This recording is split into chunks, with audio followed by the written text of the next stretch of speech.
Welcome to our channel. Today we how to recover your insurance premiums with Esurance, complete guide step by step clearly. To begin recovering your insurance premiums with Esurance, start by gathering all relevant documents. Collect your insurance policy details, including your coverage amounts and premium payment history. Log into your Esurance account on their website or mobile app.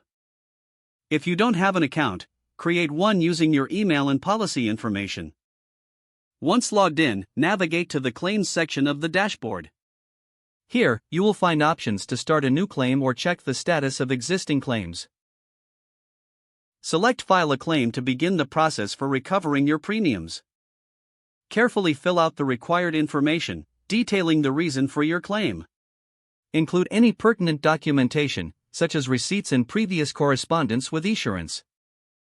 Review all entered information for accuracy before submitting the claim. After submission, monitor the status of your claim through the online portal. You will receive notifications about updates or additional requirements. If any documents are requested, respond promptly to ensure a swift process.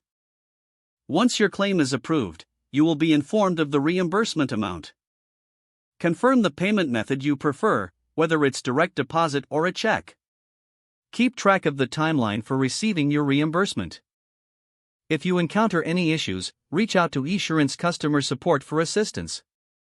They can provide guidance and address any questions you may have. Finally, maintain records of all interactions to ensure transparency.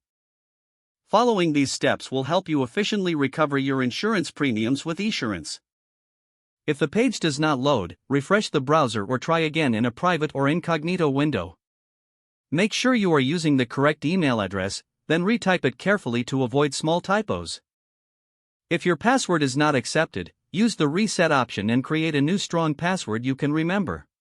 Check your spam folder for verification or security emails, then complete any requested confirmation steps. Enable two-factor authentication if available to improve account security and reduce unauthorized access risk. After signing in, review your profile details so your contact information and settings are accurate and current. If you see an error message, note it down and try again after restarting your device and internet connection. Log out when you finish, especially on shared devices, to keep your account and payment information secure. Don't forget to like this video and subscribe to our channel for more step-by-step tech guides.